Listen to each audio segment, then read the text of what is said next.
Meus queridos irmãos e irmãs, com grande alegria, celebramos a festa de Nossa Senhora de Guadalupe, padroeira da América. Ela é proclamada padroeira da América Latina, mas gostaria de dizer e de fazer essa pequena correção que, na verdade, ela é padroeira da América como um todo, porque no seu manto sagrado, na imagem de Guadalupe, aparece de um lado o céu do hemisfério sul e do outro lado o céu do hemisfério norte, e portanto a América do Norte está incluída também. Então, neste continente, Deus quis manifestar o prodígio de Nossa Senhora de Guadalupe. E logo a igreja reconheceu, e isso está na antífona da comunhão do missal antigo: non fecit taliter omni natione. Ou seja, Deus não fez isso com todas as nações, fez conosco. E Deus mostra como Ele ama este continente, mostrando esse sinal sagrado e extraordinário que é Nossa Senhora de Guadalupe. Quando ela apareceu no sábado, dia 9 de dezembro, a primeira vez, ela, em primeiro lugar, fez com que Juan Diego experimentasse no alto da montanha do Tepeyac um pequeno paraíso, de tal forma que nessa experiência de paraíso, que assinala a presença de Deus, São Juan Diego, não sabia se ele estava vivo ou se ele estava morto, se ele estava acordado ou se estava sonhando. Era um lugar maravilhoso. E nesse lugar maravilhoso aparece a Virgem Maria. Na narrativa original, o Nikam Porrua, escrito na língua dos índios daquela região, ele descreve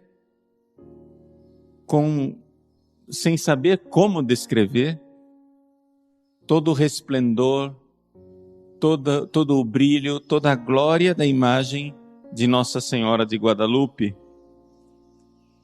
Também um brilho que irradiava na vegetação ao redor. Ela aparece a ele, em primeiro lugar, antes de aparecer visualmente, ele ouve um canto maravilhoso. O canto da Virgem que enleva o coração de Juan Diego. Então a primeira coisa, meus queridos, é nós sabermos que nós vivemos assim. Nós hoje no mundo não vemos a Virgem Maria, embora possamos ver a sua sagrada imagem impressa no manto de Juan Diego, mas nós não vemos face a face a Virgem Maria. Veremos no céu, mas por enquanto podemos ouvir o seu canto, podemos ouvir a sua mensagem. Como ela preparou a sua aparição com canto, ela também vem cantar para nós hoje a sua mensagem. E ela pergunta então, com todo o carinho de uma mãe. É interessante notar o seguinte: ela aparece como uma jovenzinha, não é? Porque, claro, Nossa Senhora, que estava grávida de Jesus lá pelos seus 12 anos de idade, era uma menina. Juan Diego já era velhote, já tinha seus 60 anos, quando Nossa Senhora apareceu para ele. E então, ele fala com ela, ela diz assim: escuta, meu filho menor.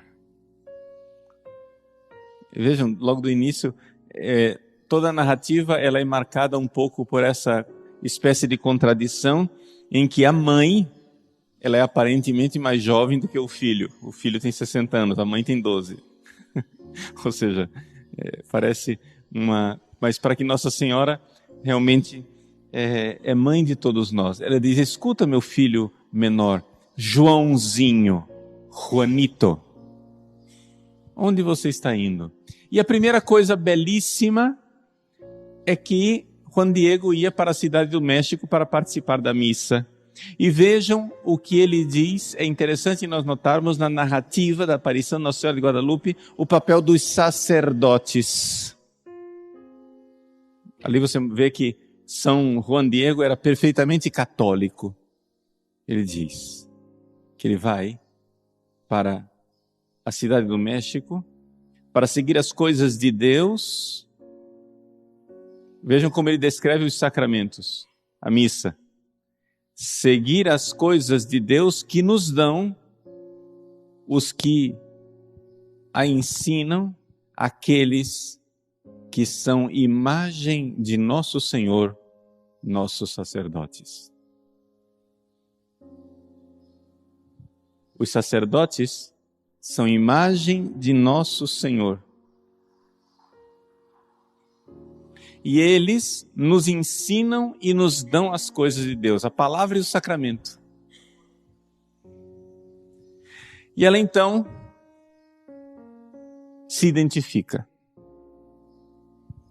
Sabe e tem por certo, meu filho, o mais pequeno, que eu sou a perfeita sempre Virgem Santa Maria, Mãe do verdadeiro Deus por quem se vive, o Criador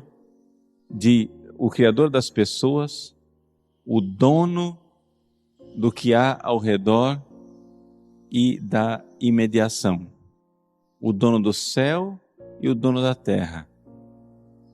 Muito quero e desejo que aqui se levante a minha casinha sagrada.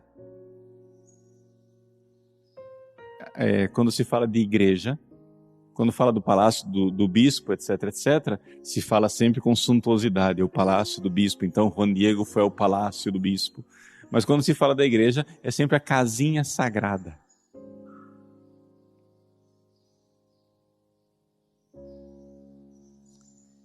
E então, mas para que é que ela quer essa casa? Vejam a finalidade, porque Nossa Senhora não quer simplesmente, ela não é engenheira, ela é mãe. Por que ela quer essa casa? Nela, ou seja, nesse lugar, eu mostrarei e tornarei manifesta o quê? Darei aos povos, em todo o meu amor pessoal, e o meu olhar compassivo, o meu auxílio e a minha salvação. Amor pessoal, olhar compassivo. Depois os cientistas irão ver que na imagem de Nossa Senhora de Guadalupe, o olhar é o que há de mais fantástico. O olhar compassivo, o auxílio e a minha salvação. Porque eu, na verdade, sou vossa mãe compassiva. Essa é a mensagem principal. Ela quer olhar para nós. Eu quero mostrar para vocês o meu olhar. E ela diz isso, que quer isso nestas terras e para as demais variadas estirpes de homens, meus amadores, a tradução que está aqui, aqueles que me amam, né? Os que por mim clamam, os que buscam a mim, os que confiam em mim. Porque ali, nessa casinha sagrada, eu os escutarei sua tristeza, para remediar e curar todas as seus diferentes sofrimentos, suas misérias e suas dores. Então, e para realizar o que eu pretendo com o meu olhar compassivo e misericordioso, vai ao palácio do bispo do México, etc. E então ela vai e manda ele lá. Evidente, resumindo a conversa, Juan Diego vai, o bispo não acredita, ele volta no mesmo dia, no mesmo sábado, né? E, novamente, ele diz para Nossa Senhora, olha, o bispo não acreditou, a senhora me desculpe. E é interessante a gente ver a humildade de Juan Diego. Ele diz, minha senhora, eu sou um burro de carga. Eu sou um animal de carga, eu preciso ser levado pelo cabresto para cima e para baixo. A senhora escolhe alguém melhorzinho para o bispo acreditar. Porque eu não sou ninguém, eu sou um João ninguém. Como é que a senhora quer que o bispo acredite? Eu chego lá e digo que vi Nossa Senhora. É evidente que não vai acreditar. Né? E aí vejam a resposta dela. Né? Ela diz que ela tem muitos servidores. Ela tem muitos mensageiros e muitos servidores. Tem muita gente que serve a ela. Escuta, o menor de meus filhos. Tem por certo que não são poucos os meus servidores, os meus mensageiros. A quem, servidores, eu encarreguei de levar o meu alento, a minha palavra, e que fazem a minha vontade.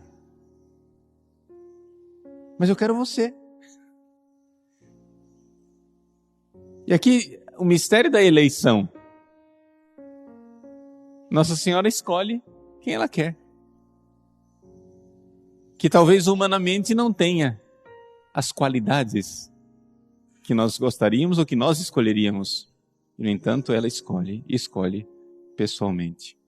Aí diz, então você vai amanhã de novo, insista.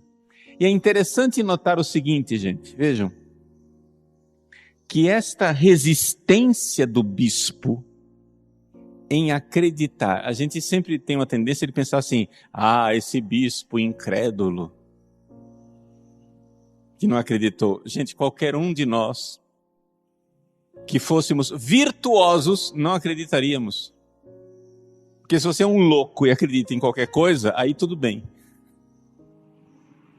Mas se você é uma pessoa de virtude, e alguém chega e diz que viu Nossa Senhora, a primeira coisa, o seu dever é dizer, eu não acredito. Porque nós não devemos crer em qualquer coisa. E portanto, Nossa Senhora escolheu um servo pobrezinho, humilde, exatamente para provocar do bispo a reação que era o dever. Era dever do bispo não crer.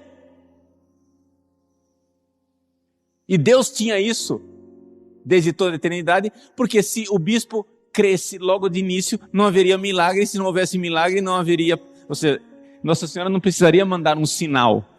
O sinal foram as rosas provocaram a imagem no manto sagrado de Juan Diego.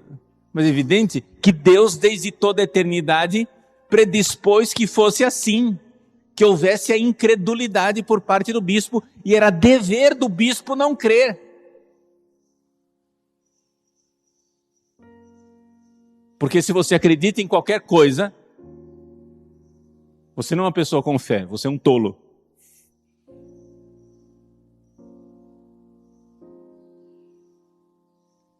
Nós, bons católicos, não cremos em qualquer coisa.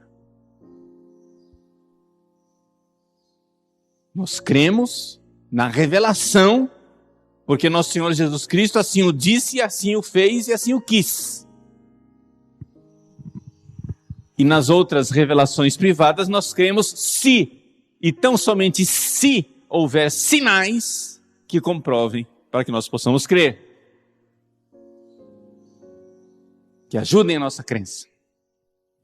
Então não me venham com essa história de que o bispo era incrédulo. O bispo cumpriu o dever dele. E um dever que, aliás, pelo jeito, estava previsto pelo céu.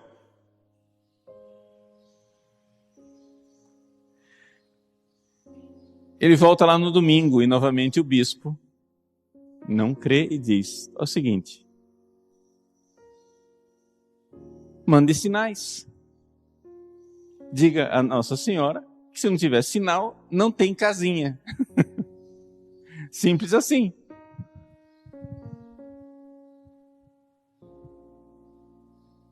E aí acontece uma parte que também as pessoas não entendem. Quando Diego voltou, ela disse, tudo bem, então faz o seguinte, volta aqui amanhã que eu te dou o sinal. Veja, ela apareceu primeiro no sábado, o bispo não creu. Ela mandou voltar lá no domingo. Apareceu sábado, dia 9. Ele foi lá no dia 9, não acreditou. No dia 9, outra vez, ele voltou a falar com ela. Foram 2 aparições no dia 9.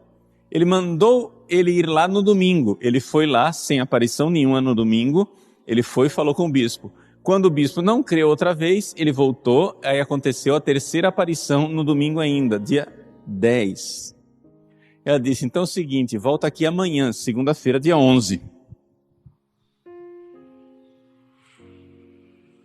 Só que Juan Diego não voltou dia 11. Era para ela dar o sinal no dia 11. Só que Juan Diego, como um bom católico,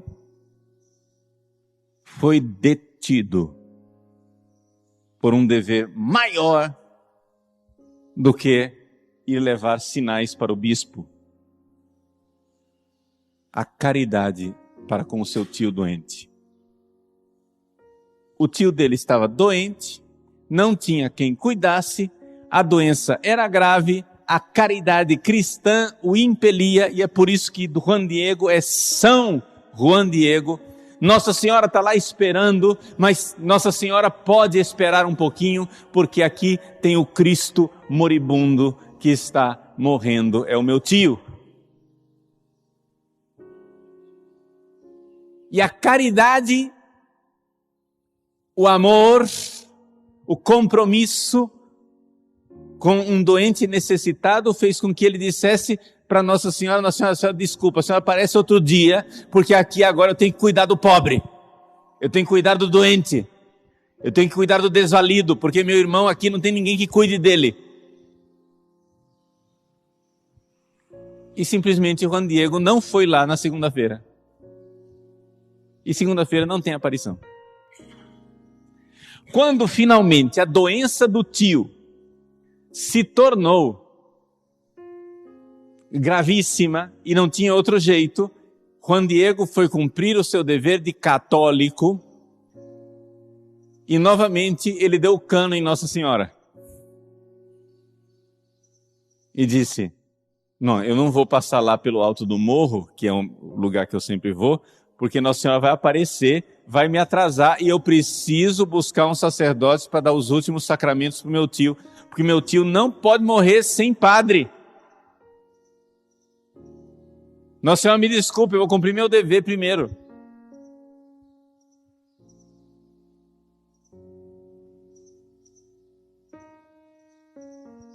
E ele diz isso com toda clareza para Nossa Senhora. Vejam só, agora a narrativa do dia 12. Dia 11 ele ficou em casa cuidando do tio. Dia 12 o tio estava morrendo, ele passa por outro lugar. Ao invés de passar pelo topo da serra, ele passa por baixo. Ele dá a volta. E o narrador do Nicampoporru, ele diz assim, ele pensa, Juan Diego pensa, que por onde ele iria dar a volta, não poderia ver aquela que vê perfeitamente em todos os lugares para onde olha. O olhar de Nossa Senhora outra vez. O olhar de Nossa Senhora não está no México. O olhar de Nossa Senhora não está só na imagem. O olhar de Nossa Senhora, ela vê, piensa que por donde dio la vuelta no lo podrá ver la que perfectamente a todas partes está mirando. Aquela que perfeitamente em todas as partes está olhando. Perfeitamente em todas as partes ela olha para nós. Não te consola isso? O vosso olhar a nós volvei? Juan Diego, bendito São Juan Diego, que cortou caminho e quis passar a perna em Nossa Senhora, para que nós possamos ouvir essa verdade de fé. Aquela que perfeitamente, em todas as partes, está olhando. E aí Nossa Senhora aparece para ele. Fora do lugar, né? E ela diz: o que é que foi? O menor dos meus filhinhos, para onde vais? Onde te diriges? E Juan Diego, meio envergonhado, meio espantado e meio temeroso, né? Ficou meio, sim, embaraçado com o negócio desse. Vejam como ele trata Nossa Senhora, vejam com que intimidade. Minha jovenzinha, minha filha pequenina, meu bebê, você está bem hoje? Como é que você amanheceu?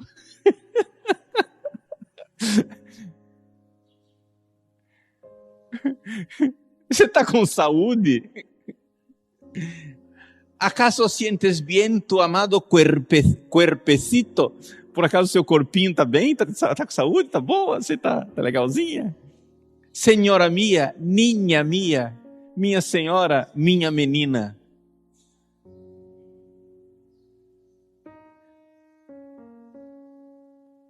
Com pena angustiarei o teu rosto e o teu coração.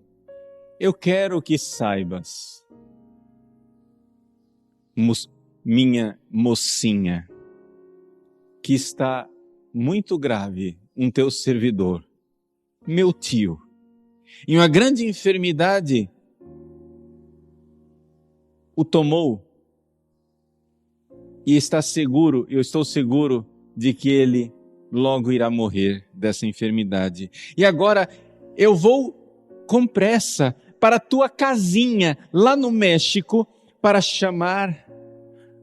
Vejam como ele trata os sacerdotes, novamente a mensagem dos sacerdotes em Guadalupe, para chamar os amados de nosso Senhor.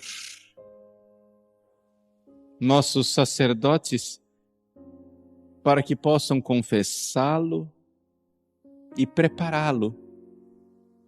Porque na realidade foi para isso que nascemos. Nós que viemos a esse mundo para esperar o trabalho da nossa morte. Nós viemos a esse mundo para esperar o dia do trabalho, como um trabalho de parto. Eu vou lá buscar, porque a senhora, tudo bem, a senhora quer uma casa, mas nós viemos a esse mundo aqui, não foi para construir casa. Eu sei que a senhora é importante, pelo amor de Deus. Não, a senhora me desculpa, mas é que tem um negócio mais urgente que a senhora aqui, ué. Meu tio está morrendo, ele precisa de um sacerdote. A senhora dá licença. Vejam a prioridade. Ele não foi no domingo por causa da caridade. Ele desviou na segunda por causa da urgência dos sacramentos. É mais urgente um padre para atender o moribundo na hora da morte do que uma aparição da Virgem Santíssima. Você entendeu isso?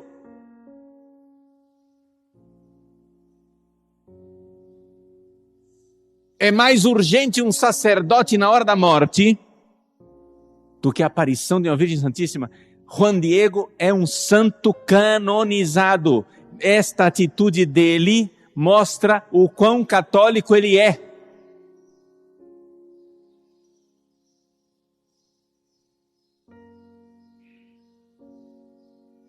Nossa Senhora, é evidente, diz: não preocupa não, está curado, ele não vai morrer dessa doença. E aí vem a segunda mensagem consoladora de Nossa Senhora. Escuta, coloca em teu coração, meu filho, o menor de todos, que não é nada isto que te assusta, o que te aflige. Não se perturbe o seu rosto, nem teu coração. Não temas essa enfermidade, nem nenhuma outra enfermidade, nem nada que possa te ferir, nem afligir. Não estou aqui eu que sou tua mãe? Não estou aqui eu que sou tu madre? Não estou aqui eu que sou tua mãe? Não estás debaixo da minha sombra e do meu olhar? Não sou eu a fonte de tua alegria? Não estás debaixo do meu manto e nos meus braços, no meu colo? Tens por acaso necessidade de outra coisa? Que nenhuma outra coisa te aflija e te perturbe, que não fiques angustiado e sofrendo com a enfermidade do teu tio, porque dela ele não morrerá agora. Depois morre, mas agora não.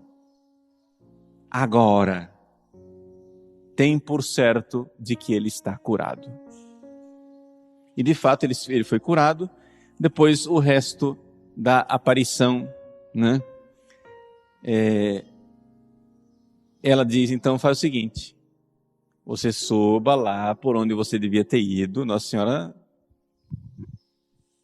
é insistente, não é aqui no pé da serra. Você trate de subir agora onde você devia ter passado, porque é lá que eu quero, não é aqui. E ela faz, só que é o seguinte: você vai lá e eu te espero aqui. Também não vou lá com você não. Você vai lá, pega as flores que estão lá, que são o sinal. Lá em cima ele encontra rosas grandes, maravilhosas, em pleno dezembro, no topo do monte, onde não havia vegetação, onde não crescem flores, muito menos no mês de dezembro com gelo. No alto da serra estava gelado.